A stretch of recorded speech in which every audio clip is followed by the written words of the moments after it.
makes sense for this version of Joker because he's so insane that he'd even do, like, horrible stuff to himself in order to try and beat Batman. Mm-hmm. You know? Like, it makes sense to me. No, it makes sense, but I'm saying that a big criticism of it is just that Joker typically isn't someone who gets down and does all the fighting himself. He'll fight as, like, a joke. Yeah. But not like he usually has henchmen do that for him. And it's not that he can't fight.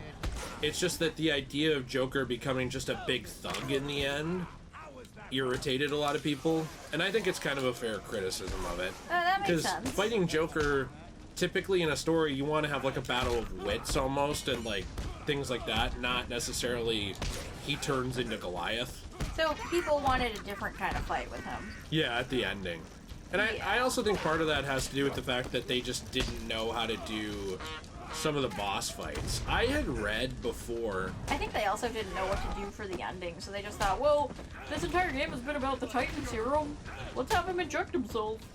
Well, and I had read before something about speculation that they didn't know, like... that some of the boss fights weren't planned out way ahead of time, but I don't know if that's true. It's just speculation I had read about it, and I can't find the source of it since then, you know, of that info. So I guess I'm not entirely sure. I don't know. But it does feel to me like the boss fights weren't super planned out ahead of time, doesn't it? Yeah. I don't understand, Cosmo needs your attention, by the way. He's going to come and ruin the recording. I don't understand how you, as Batman, could be like, yeah, I'm going to force myself to resist a change that's, like, chemical going on in my body. I don't know. How would you resist that? I understand. I think that's another mentally. story criticism. Yeah. I think that's another story criticism some people had. Was but like I can understand resisting mentally, but like a chemical change, you couldn't, you know. Wait, you're saying like if I get chlamydia, I can't resist it just no, cause? No. Well, why not? Yeah, why not? But I'm Batman. Yeah. No, I agree with you, Joe. You're preaching to the choir on that one. I just don't get it. So people were upset about that story change, or that story plot point, or whatever it is.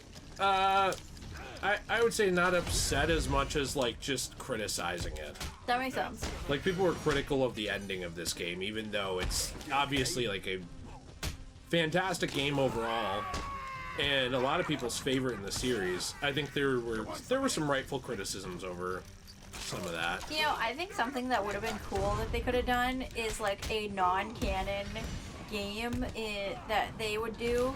And it would be like Arkham What Ifs, and you could see Batman not resisting the change and he becomes a Titan in this scene. Or like, you know, maybe some other What Ifs, like, I don't know. I feel like at that point you just make a comic, though. Well, I guess so, but wouldn't it be cool to have a game like that? I'd rather just have an Arcanon game at that point. I get what you're saying, but do you know what I mean? Yeah, no, I get what you mean. I'm just saying, like, if they weren't so stingy with games, and if it was like Dragon Ball, where, like, they could just scoop something out. Yeah, maybe if it was, like, just bonus levels in the end of Arkham Knight. Mm-hmm. You know, I think instead of a full game, if you had, like, bonus challenge maps, like... So what if you had, like, Batman Titan out in a bonus challenge map, and it was him versus Joker? Yeah, and it was non-canon. Not a what-if game, but it's just a fun challenge map. Yeah. That kind of thing would have been a lot cooler than some challenge maps they did. Yeah. I think it would have been really creative. Another one would have been, like, if you played as Batman remember... I don't want to say it, because it's a huge spoiler for the series. There's a hallucination later on where you see what Batman could be if he was unhinged. Mm-hmm. And I could imagine a challenge map interacting with that world. That would be really fun. I also think just a challenge map where you play as Joker would have been fun. They're in this one. They're in this one? I didn't know there was ones in this one. I thought I told you before in this Let's Play. No!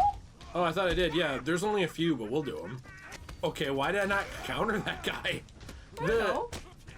The way they do the camera in this final fight, I feel like it just makes me not play well. Yeah, the camera's really bad here. Is Gordon in an electric chair, by the way? Because that's so awful. I like the idea that Barbara's just watching the news right now and she's like, no, my daddy! Oh, he'll be fine. Sorry I didn't play this super well. Oh, I thought you did a good job, Pookie. I didn't feel like I did. Ooh. He'll be fine. Walk it off. I can take it. I can take anything you throw at me, Bats. You can't beat me. I'm actually going to win. Ready for the next round? Always. What? I'll never let you win. Never. That's a thumbnail. That was awesome.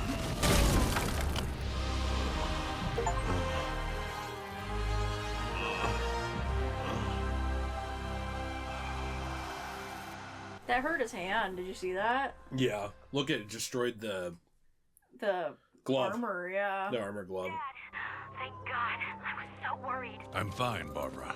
The GCPD finally has control of the asylum. Doctors are treating the injured, but it looks like it'll take some time.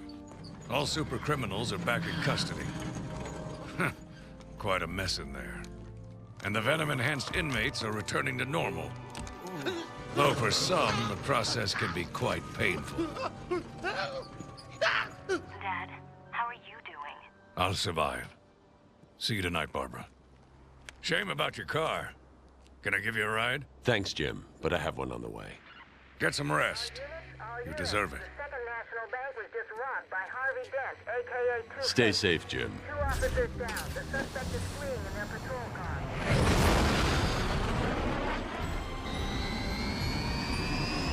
Is Batman going to go help with that now, too? Yeah. Jeez. Long night, huh? This one I could buy all happening in one night, but some of them like later games where they're like, this all happened in one day. I'm like, It feels like it should have been multiple, doesn't it? In later games, yeah. Otherwise, it's like literally the longest night of all time. I guess you could call it a long Halloween. So, I mean, we're gonna do the, we're gonna do challenge map stuff, and we're gonna do the riddles and things like that. But what did you think about this? I loved from it. replaying it? It was really fun. I really enjoyed it a lot. It was a lot better than I remembered. Sorry, I feel like I got hit a lot playing it. No, you did a good job. You thought so? Yeah, I thought you did a good job. Well, they answered your question about the inmates returning to normal. I think some of them who had a higher dose, Didn't return as normal. Yeah, look, there's Harley. Poor Harley. I think I'm gonna skip this in a second, but So, what was your favorite part of the game? the last boss. Really? No, I'm just joking. I do like it though. I don't hate that as much as some people. I have a criticism of it, which is I do think that Batman versus Joker should be more psychological. I agree.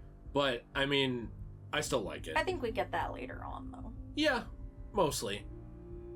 I think for me, my favorite part of this game is just the atmosphere, which I've talked about, a lot of times, where you're trapped in here with these people, and they're all insane, and you're trying to save as many of the people who work here as you can. Maybe sometimes you forget to turn off electricity in the water, and one of them dies. Whoopsie poopsie. My favorite part was the Scarecrow hallucination where we see his dead parents. I thought that was cool. The hallucinations are amazing. And look, that's Bane's hand. Whoa. But there's a few different endings I believe you can get. There's one where it's Scarecrow's hand. Oh, really? Yeah, so What affects the ending? I think it's just random. Oh. I don't really remember. So to answer your question about the... Do we ever see Bane again in the series other than in Arkham Origins? Why do I not have the Joker one here? Maybe I have to enable it. There is Joker challenge maps. Maybe it's in... No? Did you hear what I said or no? What'd you ask me? I said, does Bane show up again in the series other than just in Arkham Origins? Yes. I don't remember. But he does. He does show up. He does? Yeah. What? Do you remember what game? Yeah, City. Oh, okay. Does Scarecrow's gas break down barriers as it drives you insane? My most memorable moments for Bane were in Origins. Origins is amazing with how they handle all of this. Origins is one of my favorites. I mean, it might be my favorite story, actually. I go back and forth on it, though. Yeah, I like that one a lot, too. We should play it together so we can cut T out. I mean, I wanted to replay the whole series. I know, it's just making a joke. It'll take a bit, because I don't know if we'll do them all in order. Now, here's the thing. If you guys want to see more videos like this, leaving a like, doing things like that is very helpful. Obviously, we're not done with this one yet. But YouTube does not push, like, any of my channels. So the more you guys interact with it, like comment, you know, leave likes, things like that. Looks like you got that one. It actually helps us out quite a bit. Really? No, there's something that's supposed to be here. Well, I don't know. Turn on your detective decisions. My detective decisions? Your detective decisions. Subject too small. Oh, look. What's Scarecrow's gas. Oh, I have Scarecrow gas. Does Scarecrow's gas break down barriers? That happens to me every time I eat. True. You know why it's called Scarecrow gas? Because it's really scary when it happens. Thanks, Joel. People run out of the room screaming. We really didn't need clarification. We can move on. Did I ever say on this Let's Play the thing that happened at Applebees when we were with your grandma, or no? No, you didn't. But I do wish that they had the damaged glove from the end of the game here. That would be fun. They didn't do that. See? That sucks. Oh. Huh. So, as we all know, I have IBS, and they had an How are you doing this? They had an all-you-can-eat like chicken strips thing at Applebees when we were hanging out with your grandma. Mm-hmm. And afterward, I had to go to the bathroom at Applebees. What a shock. And then while I was in the middle of doing my business, this woman comes into the bathroom and she exclaims after smelling the room, "Oh, Jesus!" Yeah, that was pretty rough. That's not my favorite IBS story though from you. You want to hear the other one? That's your favorite? My favorite one is the one where you were using the bathroom. I don't remember where it was. Target. And a woman came in, and she went, "Oh, who could have done this?" As if you were like a villain who had like just murdered an orphanage and left the bodies like strewn about, and she walked in on it or something. That was just horrific. Disgusting. One of my other favorite stories is I used to work at this restaurant, and this restaurant had these, like, it had 3 stalls, so like I was in the middle stall and there was 2 stalls on the sides. Mm-hmm. And there was a family that I was serving food to, and I had to go to the bathroom really, really, really bad, and I had like a really bad tummy ache. Mm-hmm. And the family that I was serving food to had their 2 little girls come into the bathroom, and there was one on each side of me in the stalls. Why'd they both have to go at the same time? I don't know, and they were talking to each other through the stalls, and they were like, "It smells really bad in here. Yeah, it's really gross. Do you think somebody's pooping?" And the mom was like, "Be quiet, you're embarrassing me." Do you think somebody's pooping? That was really funny. I had a hard time not laughing. And then afterward, I had to leave the bathroom, and I think the family saw me leaving the bathroom. Really? And then I had to go to their table and be like, "Is there anything else I can get you?" How long were you in the bathroom while they were waiting for you? Well, luckily it was like when I was in training, so I had somebody else who was like doing the table too. So I was in there for like 20 minutes. Wow. Yeah. It's a long time to be in the bathroom. I know, I had really bad tummy ache. I had really bad tummy aches at that job in general. I don't know what it was. I think it's because that job really stressed me out more than any other job I've ever had. Really? Because that restaurant was so bad. Why did... I don't know where these are, by the way. I'm trying to find these. And there was like one time where I had to work on Christmas Eve, and like I had to go to the bathroom really bad because I got really stressed out on Christmas Eve, like doing the serving and stuff. And I didn't know I got people sitting in my section, and these people waited for like 20 minutes. Did they leave? Yeah. They left? Yeah. Wow. Yeah. Well, why didn't they tell you they were going to seat you? I don't know. That place was run really badly. The hostess sucked. The cooks sucked. The food was never good. Like, I every single table I got basically was unhappy with their meal. I had to comp things all the time, not because I ordered it wrong, but because they didn't like the food. Mm-hmm. You know? The bartenders were not great. I don't know, I just didn't really... the layout of the place was really stupid. Because, like, they would put me in a section, but then the serving station would be, like, halfway across the restaurant, so I wasn't able to watch my section while being at the serving station or getting the drinks or food from that area. Because, like, usually serving stations are near, like, the kitchen and the bar and stuff. Mm-hmm. But yeah, like, I don't know, it was just a really bad layout. I liked this other place I was at because they would always put me in this one section where, like, I had this table that was called Table 8, and it was like this big party table. And Wait, was this the place that fired you for no reason? Yeah.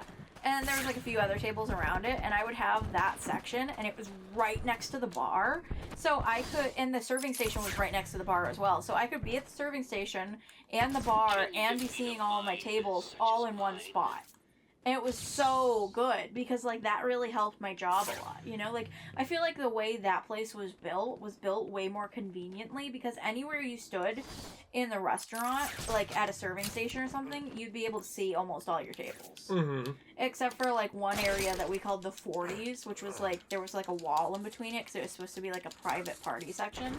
But even then, like, the wall was short enough to where, like, you could stand on your tippy toes if you're me and really short, and you could still see the people. Mm-hmm. You know? Like, I felt like that was a really good restaurant design, is, like, not a ton of things blocking people's view.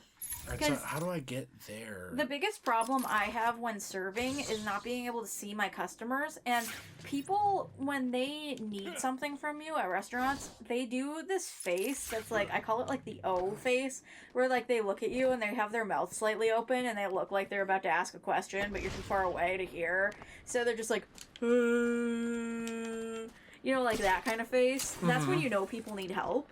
And like, it's very convenient as a server to be able to see all your tables at one time, so you can know when they're making that face. When they're making the O face? Yeah, the O face. The O face is usually called that means orgasm face, and it's the face that a girl makes when she comes. Oh, well, for me, That's usually what that means. For me, it's the face that people make when they need help. Oh, got it, okay. In serving.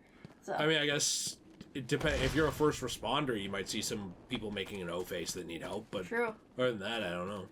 I didn't even know that was what that meant. I think that you're just way too deep into, like, Rule 34 culture over here, bub. No, that's really what it's called. I learned that years ago. I didn't know that. I'm sorry. I guess you need to go back to sex ed. I don't know what to tell you. I'm sorry. They teach you that in sex ed. No, they don't. No, they don't. They should, though. But yeah, I don't know. There's a lot of, like, restaurants that I think are poorly laid out, and then they expect your servers to, like, be friggin' Jesus. You know? Well, a lot of them are just poorly run. Yeah. Poorly run in general, which is a shame. Because, I mean, at the end of the day, the people who lose out are the customers and the lower tier workers, like servers, like waiters and stuff. Yeah, because they don't get paid barely anything, and then they miss out on their tips because the place is poorly run. Because people don't want to tip at a place that's poorly run. I've always found that odd that people will take that out on the server. Like, oh, yeah, it's your fault that it was... somehow, you know what I mean? Something else I hate is people who take it out on the server that they hate tipping culture. Like, you can have your problems with tipping culture, I understand, but that doesn't mean my boss is going to pay me anymore. Well, then why don't you get a better job? It's like, yeah, but then as soon as there's no one doing that job, they'd be bitching. Yes. Why does no one want to do this job? My entire income is based off of getting tips. Because, not right now. Like, no, I know, but when I'm a server. Mm-hmm. You don't have to be so literal, bub. I'm sorry, you're literal all the time. I was just saying right now you're not doing serving. No, I know. I'm just saying... I wanted people to know because someone... I know whenever this topic comes up, people, not in this channel, but in general, the response is, well, you only feel that way because you're a server and it's a selfish thing that you feel that way. You need to look at it from the customer's perspective of blah, blah, blah. And my point is, well, you're not even making your money this way anymore, and you can still see it that way. We are customers. Yeah, now we are customers. That was my point, is in your defense. But, like, the thing is, my boss isn't going to pay me more. Like, the servers only get paid what the bare minimum wage is. So, like, most places, such as Walmart, will pay, for example, like, $15 an hour to somebody, even though the minimum wage is only, like, $10.13 an hour. Because they want people to actually work there. Right. Whereas, because places are factoring in the fact that servers will make tips, and that'll be their entirety of their income, those places will only give them to the cent, the bare minimum, like $10.13 an hour. Mm-hmm. You know what I mean? Mm-hmm. And that's not enough for people to live off of. That's why people go work at Walmart for $15 an hour. You get it? Mm-hmm. So, like, that's why tipping culture is a thing, even if you disagree with it. You have to at least tip your server because then you're just making it so they can't get food on their table. Right, well, I mean, you don't have to, but you're an asshole if you don't. That's how I feel about it. You don't have to do anything, but, like, you're a dick if you don't. And, like, you don't have to tip a server who's, like, an absolute jerk to you. You don't even have to, you don't even have to pay for your food. True. But it's illegal. Yeah. I mean, like, you can exercise your free will however you want, but I think there's plenty of ways that using it just kind of makes you a jerk. I've met waitresses and waiters who are really bad at their job and just, like, really mean in general, and, like, honestly didn't deserve a tip. No. You know what I mean? No, yeah, 100%. Your tip should be based on how you do. I mean, I think that if you do the bare minimum and you get them the food and everything's good, you should at least get something. I think so. And I usually made a lot of people... Are you leaving? Yeah, I do. Okay. I usually made a lot of people really happy when I did it. But anyway, that's the end of my conversation. I have to poop.